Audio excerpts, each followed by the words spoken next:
Okay, in the second topic, we need to talk about the sequential Bayesian estimation.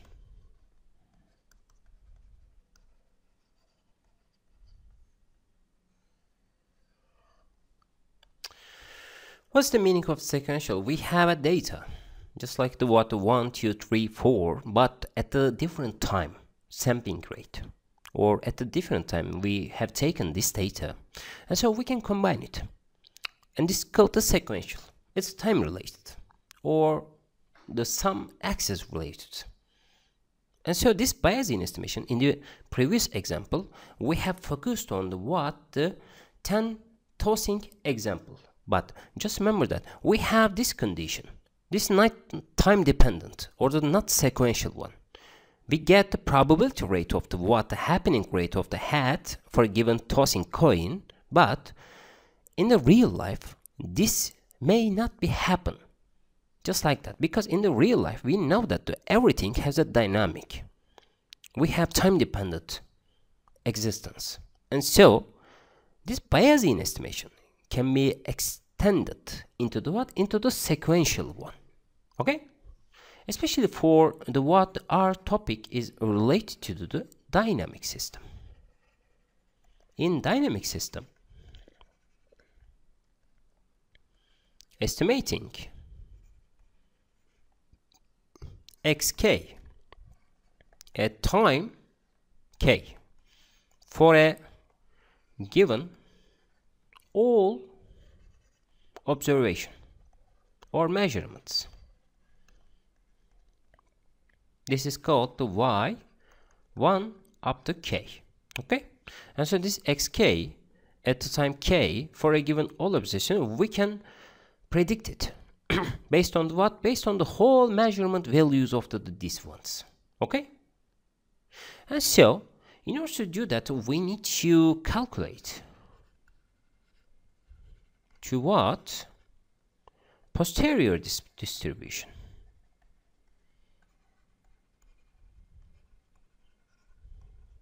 But recursively. Okay? And so, in the prediction step,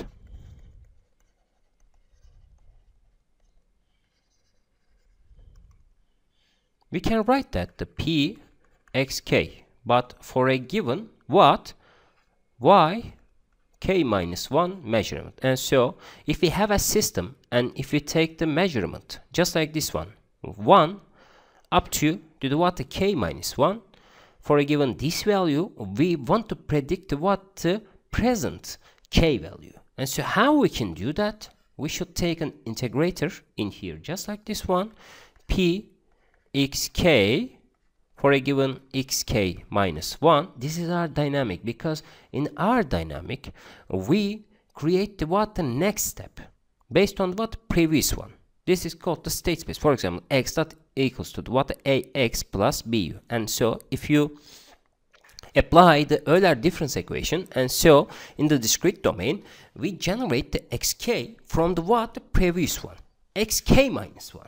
But we have also know to the p xk minus 1 for a given y 1 up to k minus 1. Okay? For a given d xk minus 1.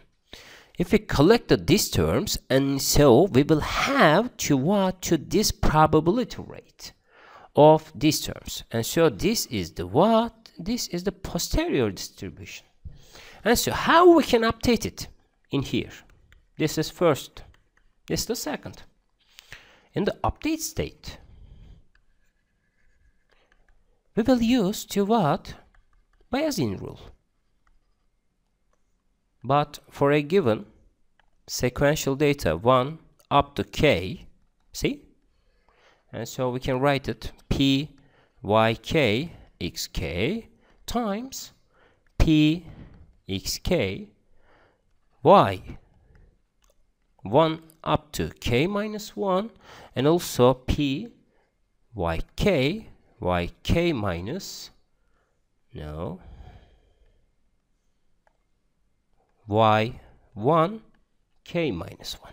Okay, this is the Bayesian rule. But what is the meaning of this? First of all, this is the what are observational data. This is a chance to what the happening yk for a given previous measurement, which means that we are sure to what to yk is happening, exist, with the basis of the, what these terms. And so this is equals to what? This is equals to 1, because every time we take a measurement, the other term y1 k minus 1 is given in here. For a given this value, we have the true state. This is also 1. Or we can calculate at each time to the what? To the update rule, using the update rule. And so this is the R likelihood p yk for a given xk value. These are the probability function in here, and so we can estimate these values in here. Okay, and so how we can do that? We already do that in the previous lessons or the previous examples in the Kalman filter. Actually, the Kalman filter is actually a sequential Bayesian estimator. Okay, and so if you consider a system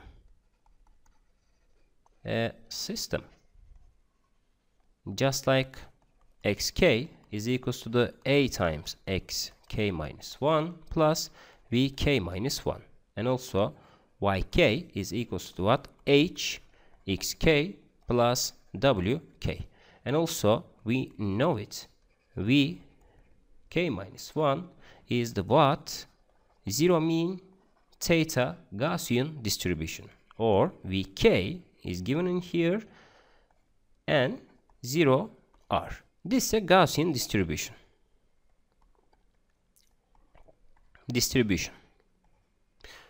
With the what? With the mean values of the 0 and with the covariance values of the r. Okay. So how we can estimate this value? Just remember that implementing Kalman filter. This is simple. This is also called the optimal recursive solution for a linear systems. Okay, and so just see that in the prediction step we can write it. Prediction step. Predicted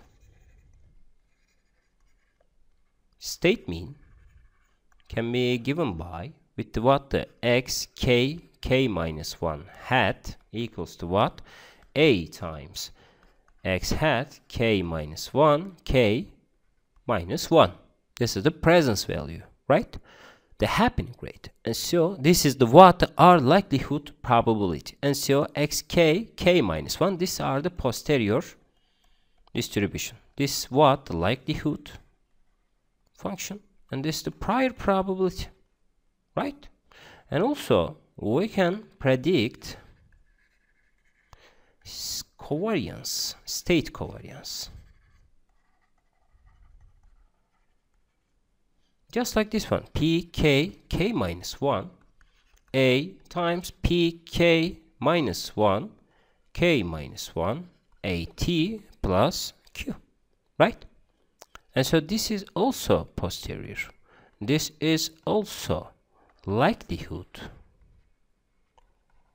right? But we have this prior information is given in here.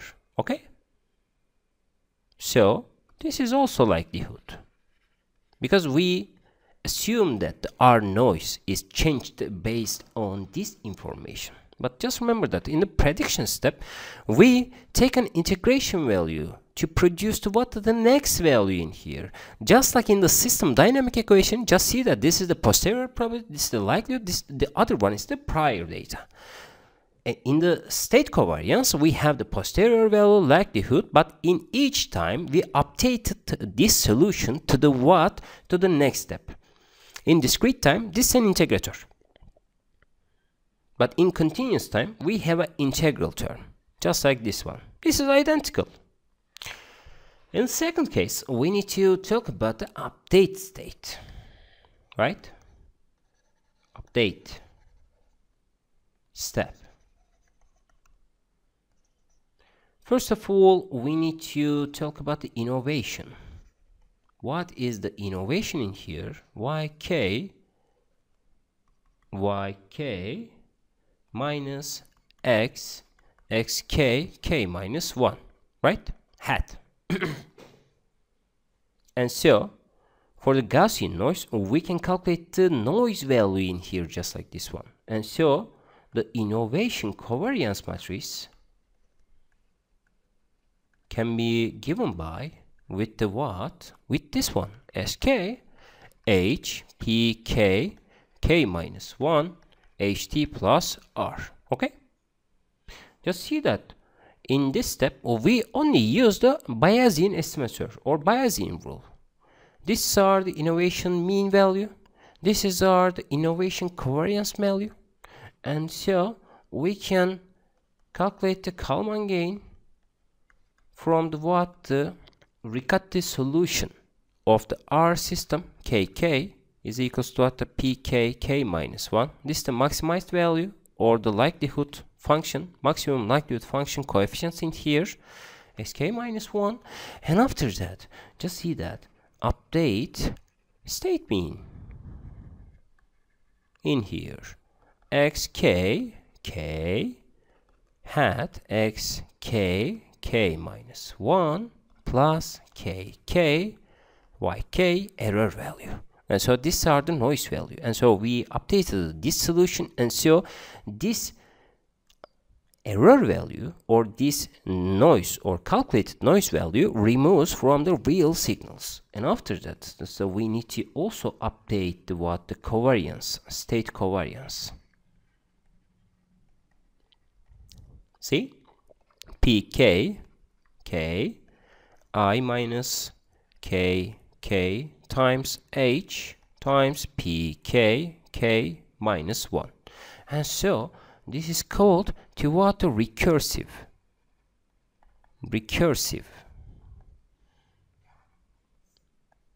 Bayesian estimation. Bayesian estimation for to what? Linear Gaussian system. Where is the Bayesian rule in here? Just see, we have the innovation mean error and innovation covariance error in here. Just see that this is code to the what? This is the Riccati solution, okay? And so this is the what? The Bayesian posterior information. If the Riccati solution gives us the maximized likelihood function in here, just like this one, and so we can feed or supply the covariance and the mean error to the what? To this gain. And so if we have this information, and we can refeed to what? To unwanted noises, to our signal, and so these two signals are removed to each other. Okay, and this is the what? This is the Bayesian estimation or the Bayesian posterior rule about to what? About to driving the Kalman filter in the linear application. Extended Kalman filter has also this property in here, but the update step and the prediction step is the same with the what? With this information. Okay, in the prediction step we will take the what? We take the system next parameter, but in update stage always we calculate the kk value in here, just like this one. This is the Kalman gain, from the Ricotta solution, and so we will use the mean and covariance values to fit the posterior value of the R nomination. Okay, so in the next lesson we will talk about the Monte Carlo method.